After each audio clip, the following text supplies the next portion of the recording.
챕터 5 특수용접 및 기타 용접. 이번 시간에는 플럭스 코어드 용접에 대해서 알아보도록 하겠습니다. 이 플럭스 코어드 용접이라고 하는 것은 이 솔리드 와이어와 복합 와이어가 있는데,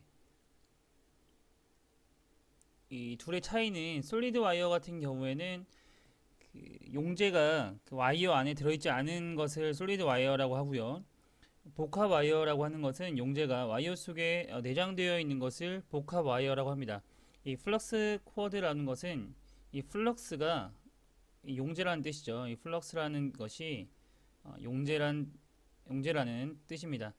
그러니까 복합 와이어를 사용한다는 것이죠. 와이어 안에 용재가 포함되어 있는 이 복합 와이어를 사용해서 용접을 하는 것이 플럭스 코어드 용접이 되겠습니다. 토치에서 연속적으로 와이어를 공급해서 모재와 아크열에 의해서 그 열을 이용해서 용접을 하게 되는데요. 공급되는 와이어가 솔리드 와이어가 아닌 이 플럭스가 내장되어 있는 와이어를 사용한다는 거죠. 그러니까 복합 와이어죠. 이 일반 가스 메탈 아크 용접과 원리는 거의 같습니다. 하지만 이 가스 메탈 아크 용접은 솔리드 와이어를 사용을 하고요. 이 플럭스 코어드 용접은 복합 와이어를 용재가 내장되어 있는 복합 와이어를 사용한다는 것이 다릅니다. 특징으로는 솔리드 와이어보다 복합 와이어는 용재가 내장되어 있기 때문에 용접성이 좋다고 생각하시면 됩니다. 전류 밀도가 굉장히 높아서 필릿 용접에서 솔리드 와이어에 비해서 10% 이상 용착 속도가 빠르고 수직이나 유보기 자세에서는 탁월한 성능을 보이게 됩니다. 복합 와이어 용접은 솔리드 와이어에서는 박판 외에는 용융 금속이 흘러내리는데 수직 하진 용접이 어렵죠. 수직 하진이라고 하는 것은 보통 수직 용접을 할 때 이 용융 금속이 흘러내리기 때문에 보통 상진 용접을 하게 됩니다. 하지만 이게 수직 하진 용접도 가능할 정도로 우수한 용착 성능을 가지고 있어서 전자세 용접이 가능하다는 특징을 가지고 있습니다. 스패터 발생량도 솔리드 와이어에 비해서 적고요. 아까 부드럽고 안정돼서 쉽게 용접도 가능합니다. 두께 제한도 없고요. 하지만 이 솔리드 와이어보다 그 복합 와이어가 굉장히 용접성에 있어서 굉장히 좋은 점들을 많이 가지고 있는데, 일부 금속에 제한적입니다. 연강, 고장력강, 그리고 저온강, 내열강, 내후성강, 스테인리스강 등으로 제한적으로 사용이 되고요. 용접 후에 슬래그층이 형성되어 있습니다. 그래서 항상 제거를 하고 다음 용접을 해야 되고요. 또 이 흉이라는 가스가 많이 발생이 되는데, 이 흉이라는 가스는 이 용접봉이 용융돼서 들어갈 때 그 용접봉 안에 들어있는 각종 그 원소들이 고온에서 가스화가 됩니다. 가스화가 되는 그런 유해가스라고 생각하시면 되겠습니다. 이 흉 발생량이 많이 발생이 되죠. 그리고 가격적인 면에서는 이 복합 와이어가 용재가 내장되어 있기 때문에 당연히 솔리드 와이어보다 가격이 비싸겠죠. 그리고 와이어 송급 장치가 대상부가 인접해 있어야 용접이 가능합니다. 그러니까 장소의 제한적인 면이 단점으로 볼 수가 있겠죠. 이 플럭스라고 하는 것은 이것이 용재입니다. 용재라고 하는 것은 그 용접성을 좋게 하기 위한 첨가제라고 생각하시면 된다고 말씀드렸었는데요. 그래서 이 용접봉 속의 플럭스도 일반 용재와 같은 역할을 해줍니다. 탈산제 역할을 해주고요. 용접 금속을 깨끗해줍니다. 청정작용도 해줍니다. 응고활동 안에 금속의 슬랙을 형성해서 보호하게 해주고요. 아크를 안정시키고 스패터를 감소시킵니다. 전체 무게의 몇 프로 정도가 되어 있냐, 15에서 20% 정도, 이 수치를 좀 기억해 주시면 좋겠습니다. 용접봉 속에 용재 양은 전체 무게의 15에서 20% 정도 들어있다 라는 것을 알아두시고 넘어가도록 하겠습니다.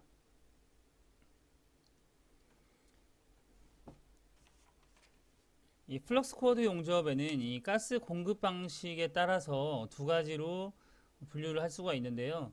이 가스 보호 용접, 그러니까 보호가스를 사용을 하는 것이 가스 보호 용접. 그리고 어, 별도로 그 가스 보호해주는 그런 가스를 사용하지 않는 자체적으로 보호해주는 자체 보호 용접이 있습니다. 말 그대로 이렇게 보호해주는 가스를 이 탄산가스나 혼합가스를 이용해서 같이 플러드 코어드 와이어와 동시에 사용해서 용접을 하는 방식이 가스 보호 용접이 되겠고요. 듀얼 보호 용접이라고도 합니다. 이중 보호가 되기 때문에요. 용접의 질적 향상과 경제성을 추구합니다. 그래서 이 가스 보호 용접은 이중으로 보호하는 데는 다 이유가 있겠죠. 그래서 가장 중요한 부분에 용접을 할 때 사용이 됩니다. 그리고 자체 보호 용접과 비교해서는 이 용입의 특징이 있는데요. 용입이 굉장히 깊습니다. 자체 보호 용접 같은 경우에는 일반적으로 사용하는 그 용접으로 보시면 되겠고요. 중요한 부분에는 이렇게 이중 보호를 해줌으로써 중요한 부분 용접을 해주게 되고, 일반적인 부분에는 자체 보호 용접을 사용하게 되는데 그것은 용입이 상대적으로 얇습니다. 그리고 가스 보호 용접은 이 스패터 및 흉가스 발생으로 인한 용접 결함을 보완할 수 있는데 큰 이의가 있다고 볼 수가 있습니다. 가스를 한 번 더 보호를 해주기 때문에 그런 거죠.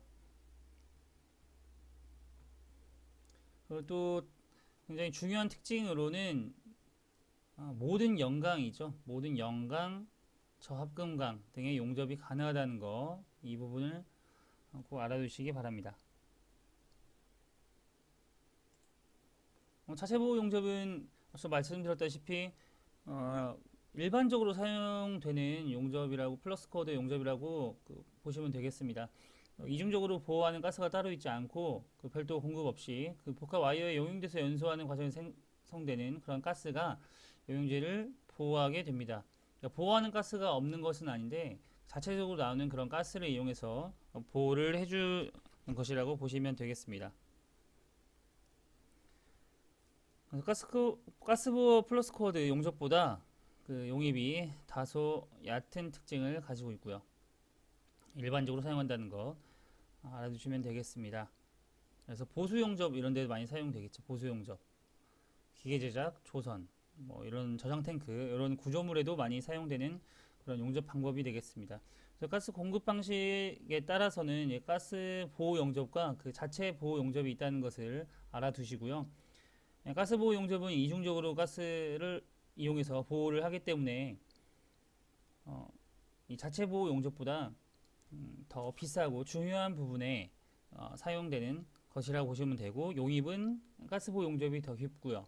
자체 보호 용접은 용입이 얕다는 것을 알아두시면 되겠습니다. 다음은 플라즈마 용접입니다. 이 플라즈마 용접은 기체를 수천도의 높은 온도로 가열하게 되면 그 속도의 가스 원자가 그 원자 핵과 전자로 유리되고요.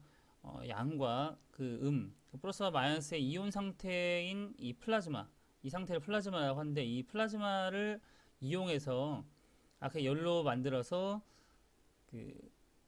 플라즈마 상으로 토치의 노즐에서 분출되는 고속의 플라즈마 제트를 이용한 용접 방식을 플라즈마 용접이라고 합니다. 그러면 이 플라즈마 용접은 굉장히 높은 온도에서 생성되기 때문에 용입이 굉장히 깊겠죠. 용입이 깊고요. 보통 용입이 깊게 되면 비드폭이 좁게 됩니다. 용접 속도가 빠르고요. 스테인리스강, 탄소강, 티타늄, 니켈합금, 동, 황동 뭐 이렇게 광범위하게 사용되는 용접 방법이 되겠습니다. 하지만 이 플라즈마 용접은 가격이, 그러니까 설비비나 이런 것들이 굉장히 비싸다는 단점이 있죠. 뭐 일렉트로닉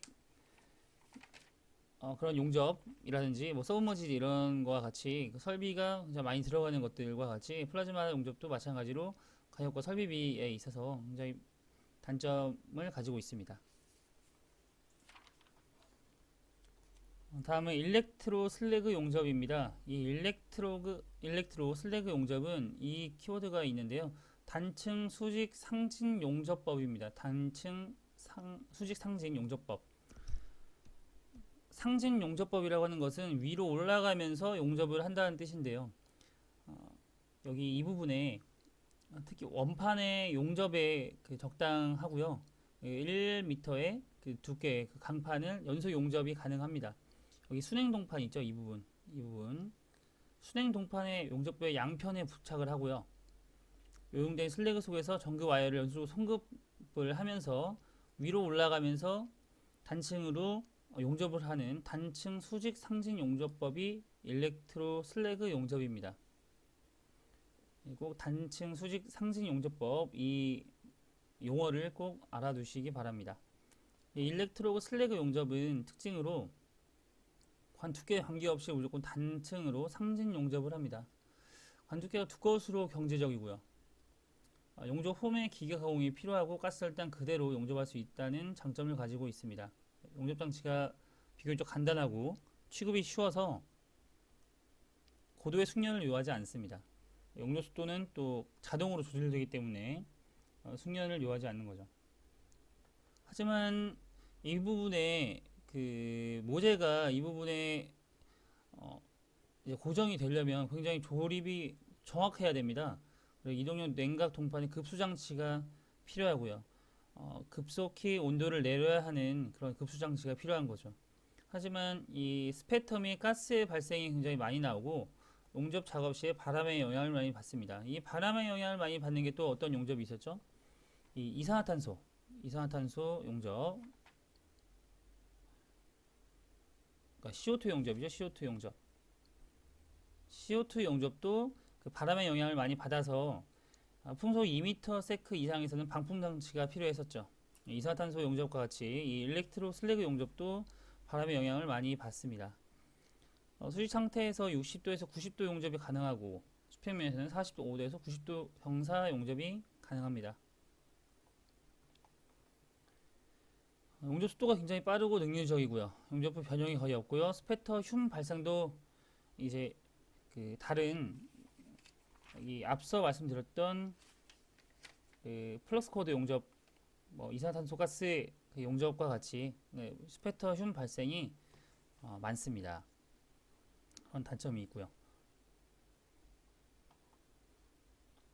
보통 흉 발생은 보통 가스 용접 이런 것들 그 보통 용접에서는 거의 다 나온다고 보시면 되겠습니다.